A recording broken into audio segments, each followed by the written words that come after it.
más influyentes del mundo según la revista Time. Se trata de Stewart Butterfield, el joven cofundador de Flickr, el sitio web más popular, también el más original para compartir fotografías en la red. Las webs participativas han cambiado nuestra manera de relacionarnos entre sí, han cambiado también nuestra manera hasta de entender la cultura y de consumirla. El futuro de cualquier organización, de cualquier empresa, está precisamente en abrirse a este tipo de webs e incorporarlas en nuestro negocio. Para hablar de todo esto y sobre todo del auge de los medios de comunicación sociales, pido por favor un aplauso para Stewart Butterfield.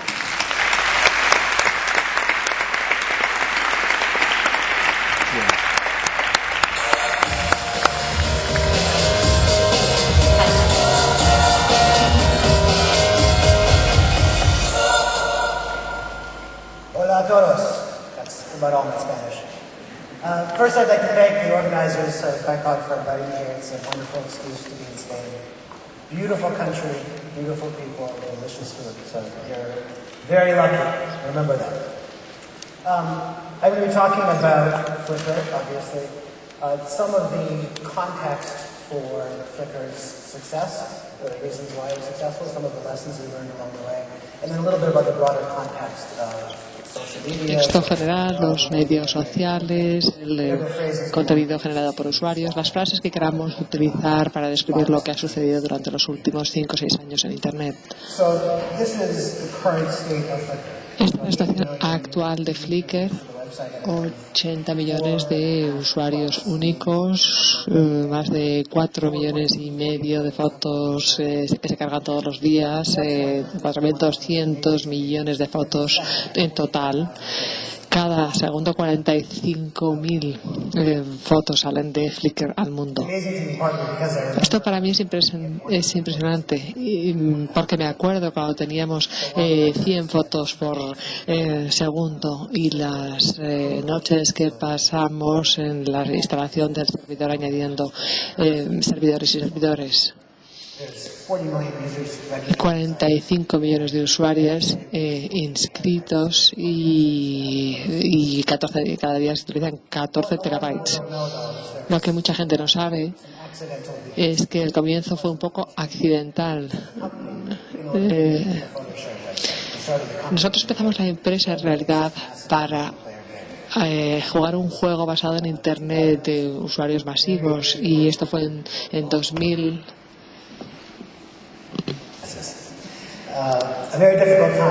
En el año 2002 era muy difícil conseguir dinero en aquella época, después de que estallara la burbuja de las .com y del escándalo de Enron y los ataques del 9 de septiembre.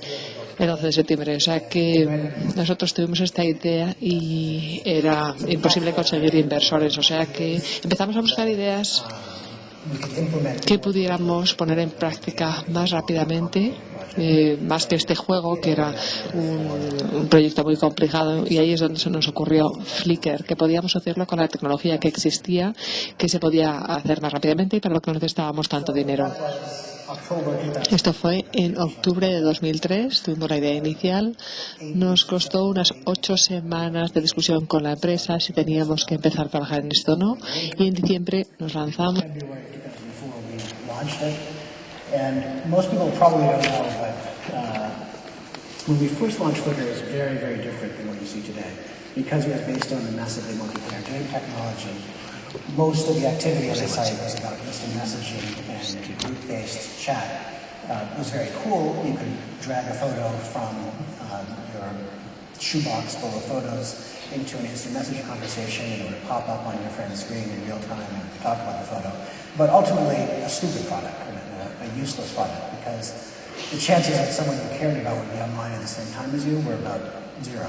So one of the first changes we made in April of 2004 was to add photo streams, which is a lot like a blog or a Twitter stream, where the most recent photo is posted at the top and we keep on adding them as you go. In May of that same year, we added tagging, and things actually started to pick up a little bit. With group pools in July, it was sort of the shape of Flickr as it's seen today. And after that, you can see Cada vez más gente utilizaba el sitio, 100.000 fotos en julio ese año y 1 millón de fotos en octubre.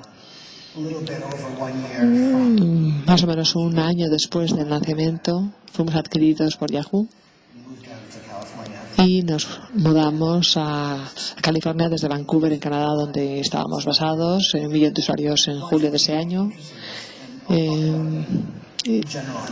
Y voy a hablar un poco de la idea detrás de esta diapositiva, el hecho de poder tener un poco de retroalimentación sobre el nivel de interés que tenía por ejemplo, la gente podía añadir una fotografía si le había interesado, se podía puntuar y se podían hacer cosas más sofisticadas también. Si, por ejemplo, hay, comentarios que haga tu mamá sobre la foto cuenta menos que los que hace un usuario al que no conoces. Y así llegamos a febrero 16, 100 millones de fotos. En 2006 lanzamos Gemma y después añadimos el geotagging. También en 2006, 250.000 millones de fotos, y así seguimos hasta hoy, donde tenemos la cifra más reciente, son 4.000 millones de fotos. Y todo esto sucede en un contexto de grandes cambios que en parte se pueden atribuir a una decisión que puede tener mucho que ver también el éxito con el hecho de estar en el sitio adecuado en el momento adecuado. A la izquierda podemos ver la cámara de Kodak Naomi, que fue la primera cámara de consumo masivo. La fotografía, la evolución desde 1920 hasta el año 2001 pues ha tenido que ver con el aumento de la memoria. La gente antes hacía fotografías en los momentos cruciales como el nacimiento de un niño, etcétera, y se trataba de poder recordar en el futuro. Pero la gente sigue haciendo esto, pero se utiliza cada vez más la fotografía para conectar con otras personas y comunicar en general. La gente hace cosas como llegar al aeropuerto y coger una fotografía mientras esperan a que llegue la maleta para que los otros sepan que han llegado tranquilamente, o de cualquier cosa interesante que veas camino del trabajo. Este es un par de ejemplo.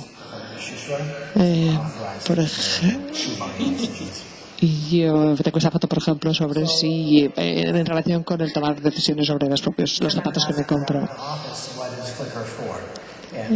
Si preguntas en la oficina para qué es Flickr, pues una broma es que son fotos de puestas de sol, de bebés, de flores, porque esas son las grandes categorías de fotografías que a la gente le gusta mostrar. Pero nosotros necesitábamos una declaración de nuestra visión de la empresa, porque cuando nos compró Yahoo nunca había trabajado para una empresa grande, y teníamos que producir una visión, una declaración de nuestra visión, la visión de Flickr. En ese momento parecía algo inútil, pero resultó ser muy valioso.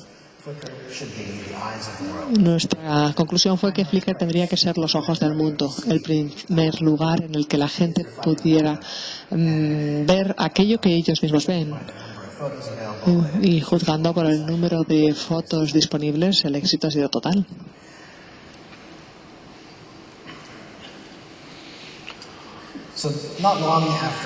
No mucho después de lanzar, y digamos durante los últimos 5 años, hemos visto muchos ejemplos de los ojos del mundo. Esta es una de las primeras fotografías que recuerdo que me envió Wire Services.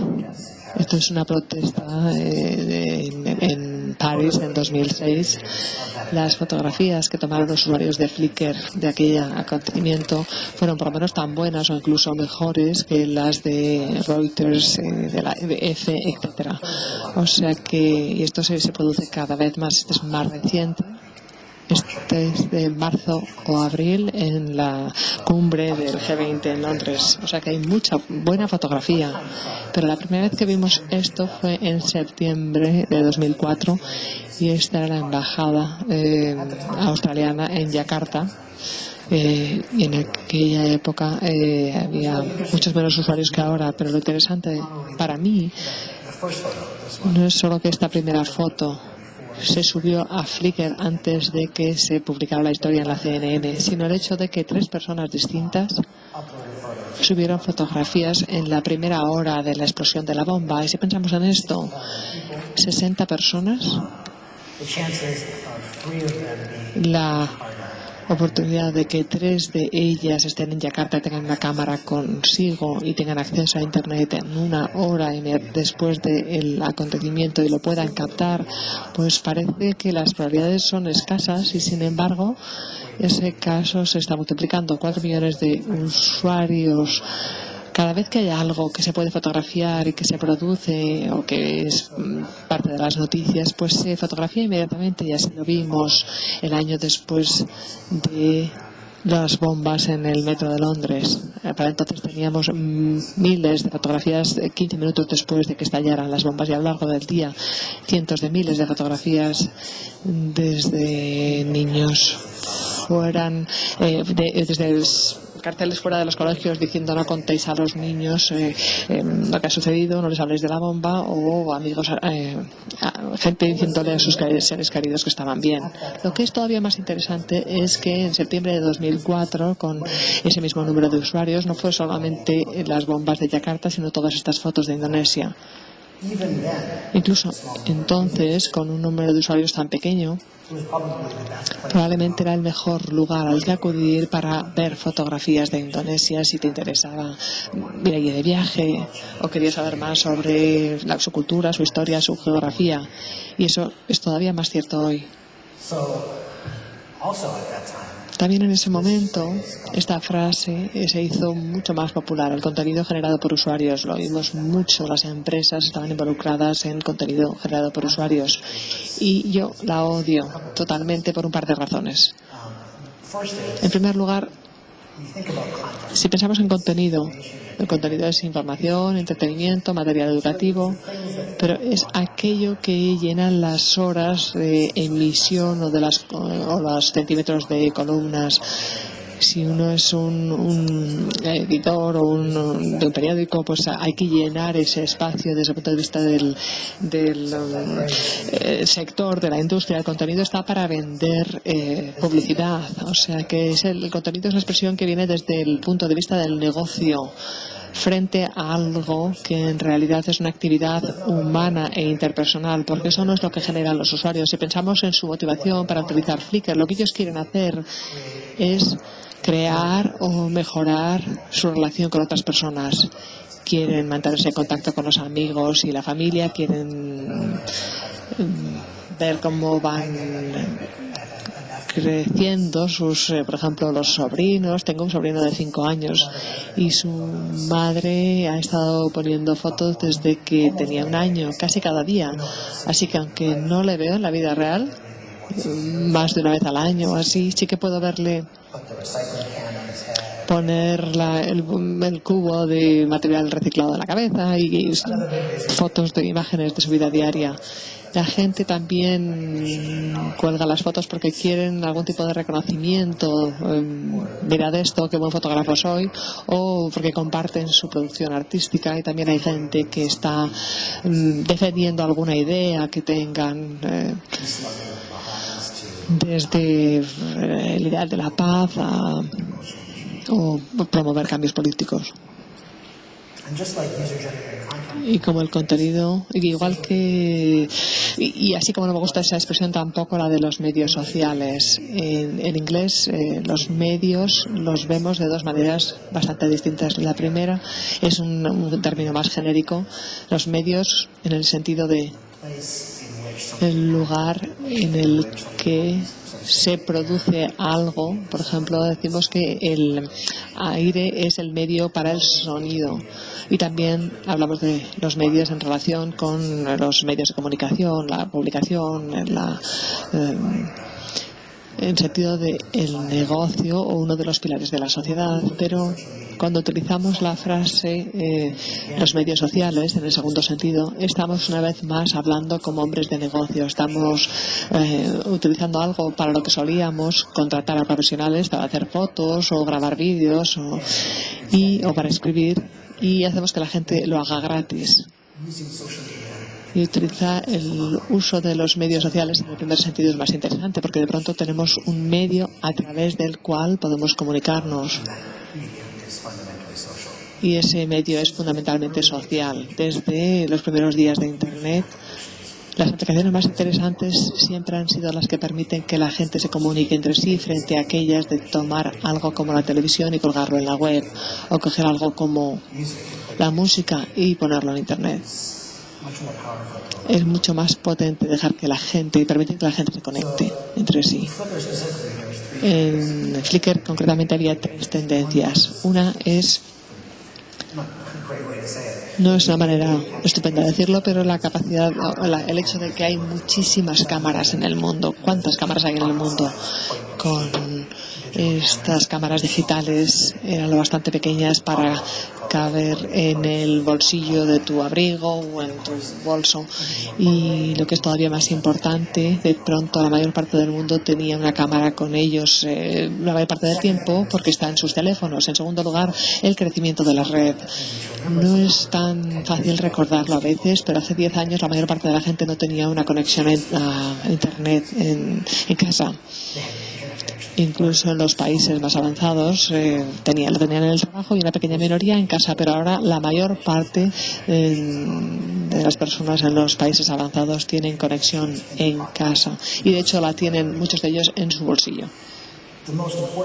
Y lo más importante, la tendencia más interesante, es el cambio en las percepciones y las actitudes.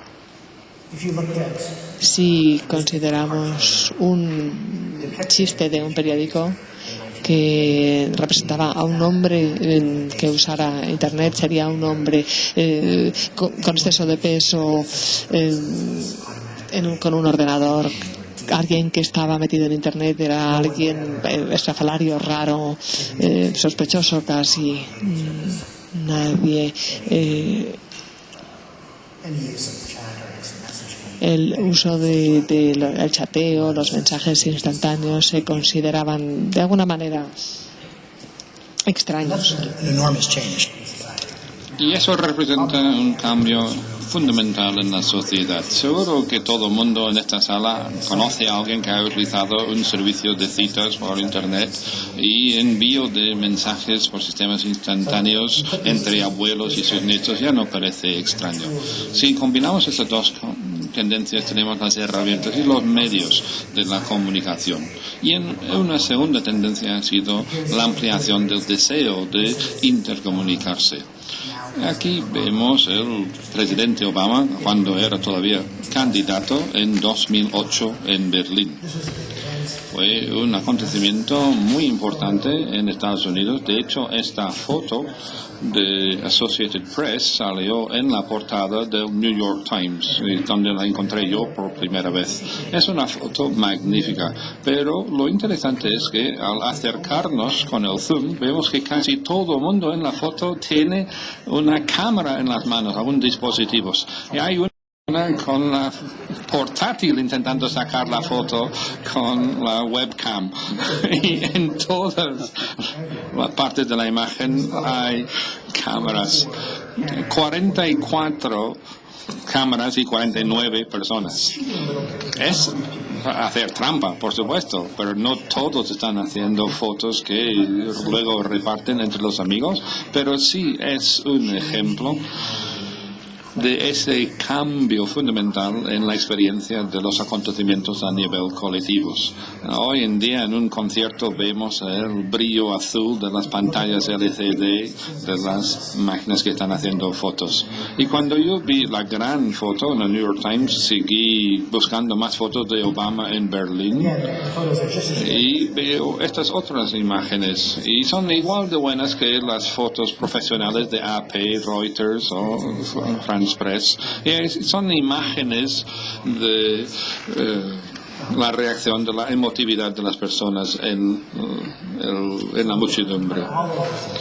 Si juntamos todas esas tendencias, vemos que hay un deseo de participar, los medios para participar, las oportunidades para que los empresarios las nuevas empresas generadas en estas categorías permiten capacitar a las personas para actuar sobre esos deseos y realizarlas.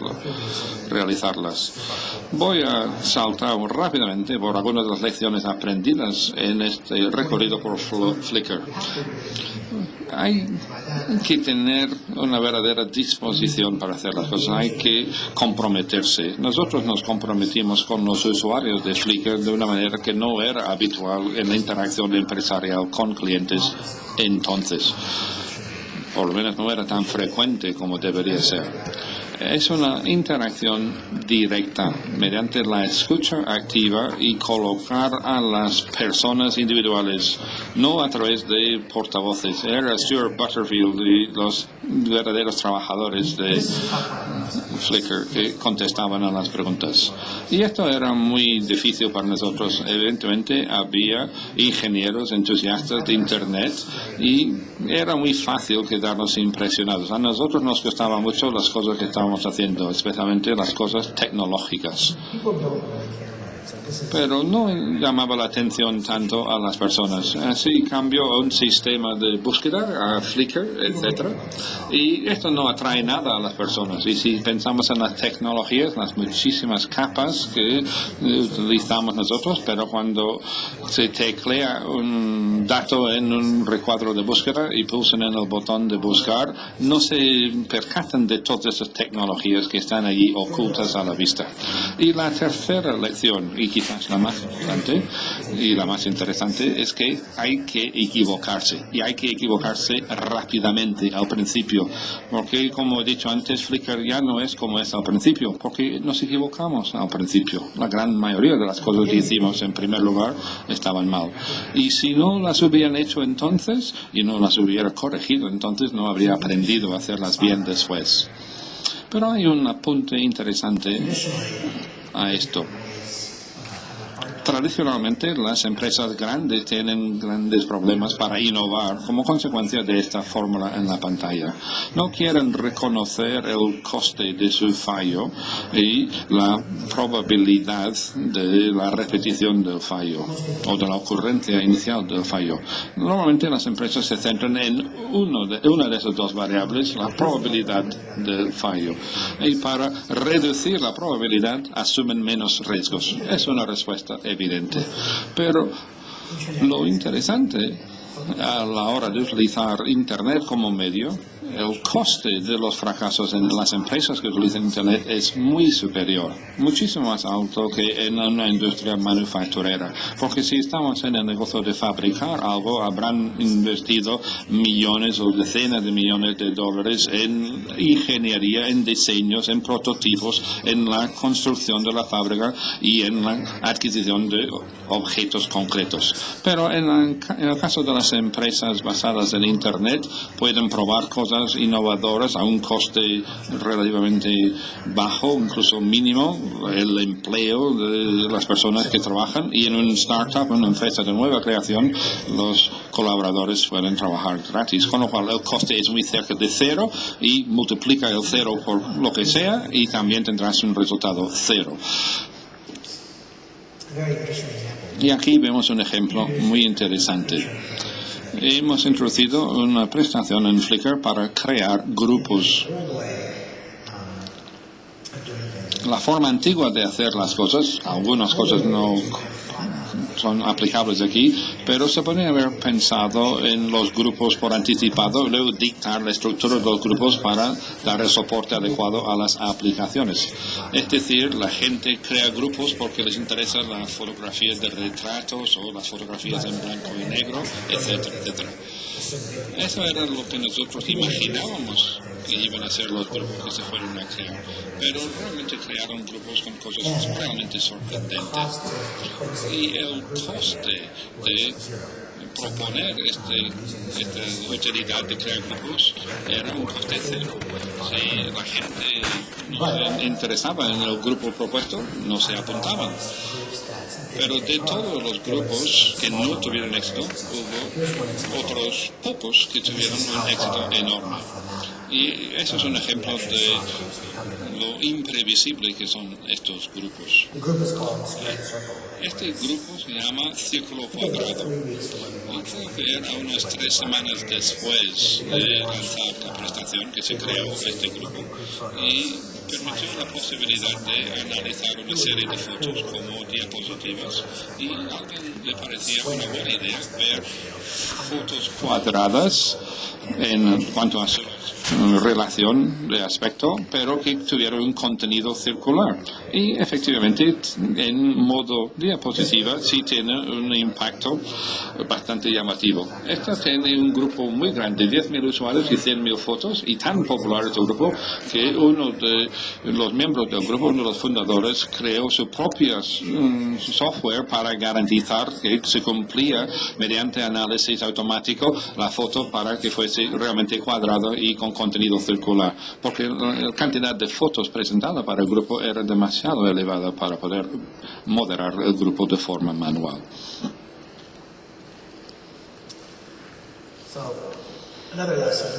Otra lección importante que es también difícil para muchos empresarios, y hay que reconocer que una idea, sea la que sea, no tiene valor. Lo único valioso de una idea es cuando se pone en marcha. Hay que implantar la idea, hay que desarrollarla y ver cómo reacciona la gente en el mundo real. Y la última lección es que el producto debe venderse solo, es su propio marketing. Y no me alejo mucho de lo que dicen otras personas en Internet. Flickr, la fuente principal de marketing era las personas que colocaban las fotos. Cuando pinchaban en los blogs una foto, les llevaba directamente a Flickr. Se podía enviar una foto por correo electrónico a Flickr, se colocaba en la página y luego se puede colocar automáticamente en el blog. También tenemos más de 60.000 desarrolladores registrados para desarrollar software para interactuar con Flickr.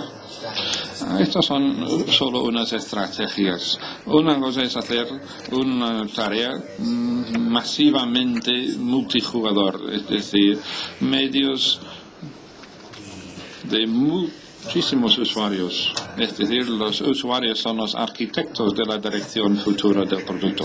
En segundo lugar, hay que crear un ecosistema natural a través de la distribución de APIs, pero si es posible que otras personas aporten valor a su producto, entonces deberán facilitarlo. Eso lo hemos visto muchas veces también en la tienda de aplicaciones para iPhone o las aplicaciones de Facebook o de Twitter y todos los clientes que hay para funcionar con Twitter.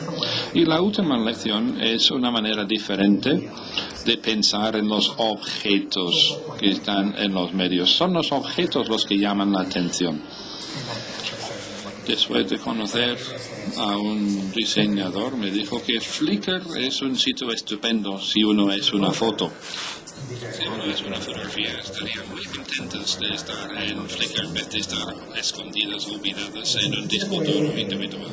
Es una manera diferente de pensar a la hora de diseñar para que ese medio sea consumido por otras personas. Ahora me voy a desviar un poco a Web 2.0 y otra manera de pensar. Estas son muchas frases que se utilizan. Esta Web 2.0, medios sociales y otras muchas expresiones de forma intercambiable. Hace tiempo, para escuchar música, había que bajar al salón de la casa y juntar a toda la familia para tocar la música en un grupo. Todavía ocurre de vez en cuando hoy en día, pero no con la misma elegancia de antaño.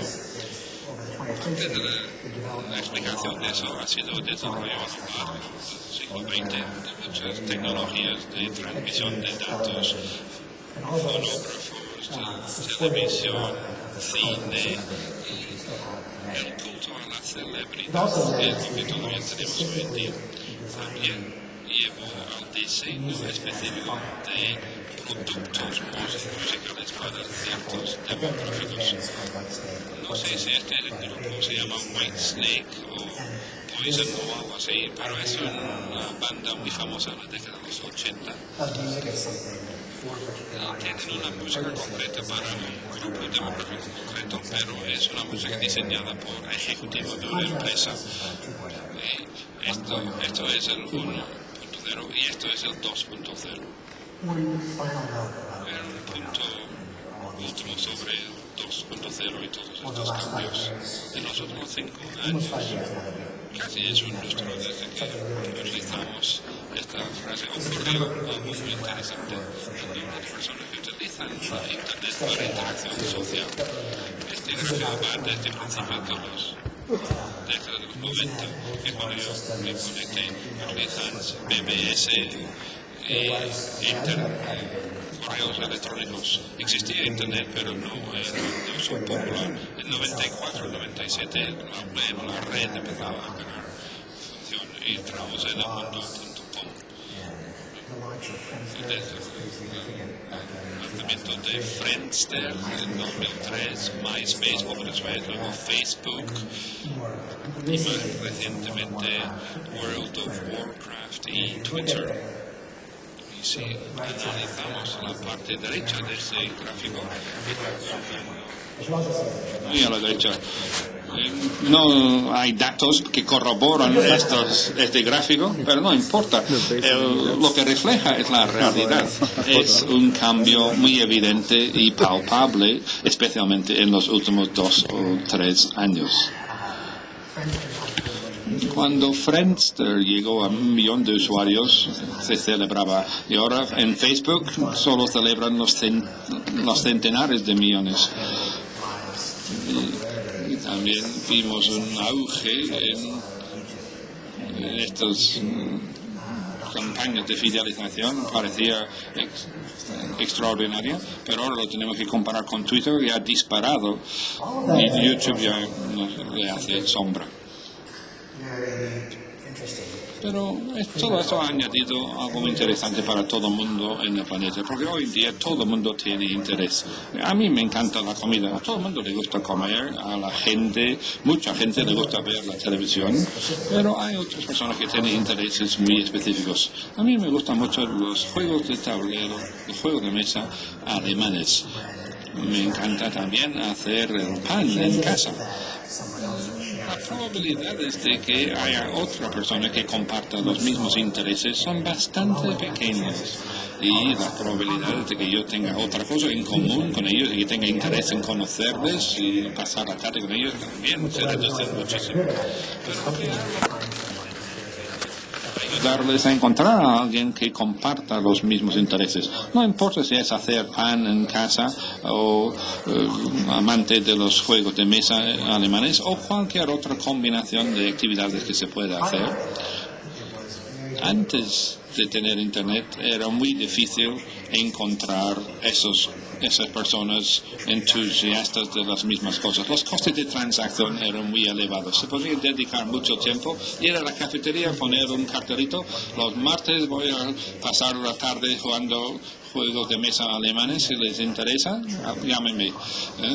Y son mensajes, maneras de coste cero en Internet y ahora la gente puede contactarse. Y esa es una evolución dramática en la vida de las personas. Hubo un momento en que el ordenador era un empleo en el trabajo. Había personas que tomaban hojas enormes y hacían los cálculos que hacían. Pero ahora no hay una persona que realiza estos cálculos. Y los primeros ordenadores de aplicaciones para hacer contabilidad en grandes empresas realmente sustituían a personas reales. Pero luego hubo un cambio y yo lo recuerdo dramáticamente cuando visité a la oficina de mi padre a mediados de los 1990. Él es promotor inmobiliario y compartía oficinas con una empresa de arquitectos. Así que en la oficina había una recepcionista, los delineantes, los arquitectos, los contables, los empresarios y todos ellos tenían un ordenador sobre la mesa. Hoy en día están todos por delante de un teclado con el ratón y la pantalla y trabajando ahí. Pero Y esto ya hace 10 años. A lo mejor hace 10 años el contable tenía ordenador, pero nadie más. Tenía la mesa despejada con el teléfono fijo y nada más. Y ese cambio se ha acelerado en los últimos 5 años. Podemos ver un cambio desde informática orientada a las relaciones. Es decir, se hacía una aplicación para fines concretos. Quizás calcular la trayectoria de un misil, saber si íbamos a dar al objetivo y matar a la gente. Eso era muy importante. Y otras aplicaciones para tabular los resultados electorales, etc. Y luego hubo un cambio a otro modelo más familiar de la informática para documentos. Y tenemos un documento de Word y si pinchamos 2 veces en el icono, abre la aplicación. Pero la utilización de nuestros ordenadores se dedicaba casi siempre a documentos. Pero ahora nuestros ordenadores, nuestro uso se dedica a acciones relacionadas con las relaciones. Estoy inventando los datos, pero yo creo que es cierto, es evidente que el número de unidades de proceso de datos que están actualmente en los calculadores, en los teléfonos móviles, en todos los sitios, es evidente que ahora nos dedicamos mucho más a cultivar relaciones. Y esto es un salto muy importante. Hemos eliminado la necesidad de estar juntos a la vez. Hay evidentemente mucho valor en viajar aquí hasta Madrid y no aparecer en pantalla con una videoconferencia. Pero hemos retirado la necesidad de viajar para poder comunicarnos. Cualquier persona puede comunicar con cualquier otro miembro de nuestra especie en cualquier punto de la superficie del planeta a la velocidad de la luz. Y quizás más importante aún, el cambio ha hecho que todo lo que hemos aprendido como especie está disponible bajo demanda. Y eso ha hecho que todo sea muy trivial hoy en día.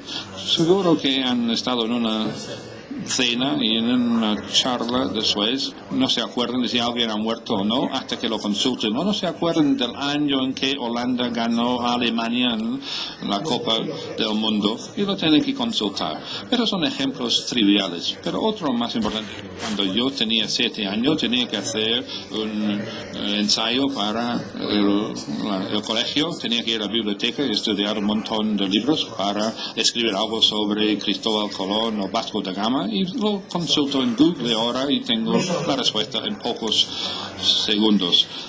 Pero como estamos en una época de audio, voy a poner ahora un vídeo. Es un vídeo muy divertido, pero algo importante y no lo puedo expresar mejor. Así que voy a dejar que lo explique el vídeo. Quizás sea un momento más sencillo, lo vamos a hacer. Cuando yo leo, los cimientos del capitalismo se están rompiendo. A lo mejor necesitamos tiempo cuando estamos otra vez con los burros en las calles. ¿Lo devolveríamos a la realidad? Sí, todo es asombroso hoy en día, pero nadie está feliz. En mi vida ha habido cambios asombrosos. Cuando yo era niño había un teléfono en el que tenía que quedarse quieto un ratito y había que girar ese disco. Y había chispas incluso al girar el disco. Y odiabas a la gente que tenía ceros en el número porque era más trabajo marcar su teléfono. 2 ceros seguidos. Este no le llamo más. Y luego, cuando no había nadie en casa, el teléfono sonaba y sonaba solitario. Y para conseguir dinero había que entrar dentro del banco. Y solo abría 3 horas al día, escribir un talón y con tu nombre. Y cuando no había dinero, decía, pues ya no puedo hacer nada más, ya no me queda dinero para hacer nada. No existía una tarjeta de crédito. Ahora sacan una máquina, había que estudiar y luego tenía que hacer una llamada al presidente para ver si tenías fondos. Era ridículo. ¿Creen que hoy en día, en el siglo XXI, damos la tecnología por descontada? Sí, por supuesto, vivimos en un mundo realmente asombroso y está desperdiciado en un montón de idiotas mimados y no les importa nada. Tienen su teléfono y dicen, no contestan, es que déjame un segundo, si tiene que subir hasta el espacio y volver, y el mensaje tiene que venir a la velocidad de la luz.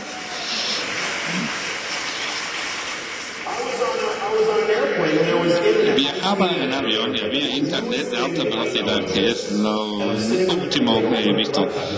Pueden utilizar internet, y yo estoy viendo anuncios de YouTube en el avión, pero se estropea y le piden disculpas.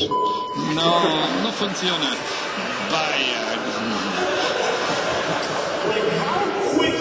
Vaya mierda. ¿Le debe algo a ese tío? Porque y era algo que acaba de inventarse.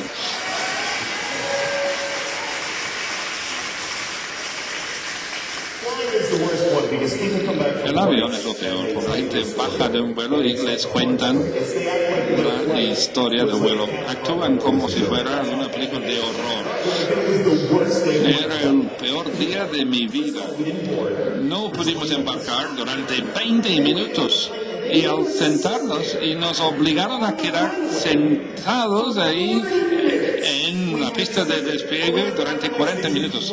¿Y qué pasó? Le levantaron al aire, pudieron volar con un ave, pudieron disfrutar del milagro del vuelo humano. Estamos volando, tío. Es asombroso. Todo el mundo en todo avión debería sentir la alegría de poder volar. Estás en una butaca en el cielo.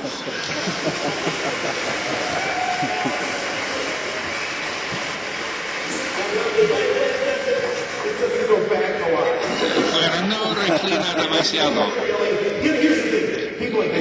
Y ahora dicen que hay demoras en vuelos, hay retrasos, pero antes tardaban 30 años en pasar de Nueva York a Tokio y la gente daba a luz o moría en el camino, ahora tarda 5 horas y se quejan. Ahora podrías ver una película.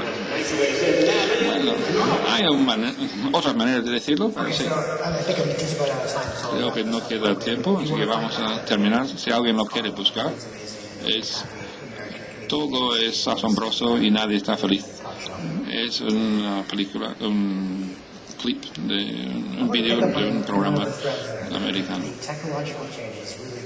Quiero seguir hablando de ese concepto de que ya no dan valor a los cambios tecnológicos. Hace millones de años había una masa de aire que se consolidó en tierra, y luego llegaron dinosaurios y algo que se parecían a personas, y luego tenemos ese patrón de la evolución. Yo creo que el desarrollo de Internet como medio de la sociedad es tan importante como cualquier cambio tecnológico que hayamos sufrido en la historia de la especie, como el desarrollo de la lengua, la capacidad de poder pasar los conocimientos de los padres a los hijos, o una importante como el desarrollo de la agricultura, o la división de la labor, o el desarrollo, el invento de las máquinas de imprenta. Todo eso han hecho un cambio fundamental en cómo actuamos nosotros en la superficie de la Tierra como especie. Y Internet es tan importante como esto, pero no tiene la misma apreciación.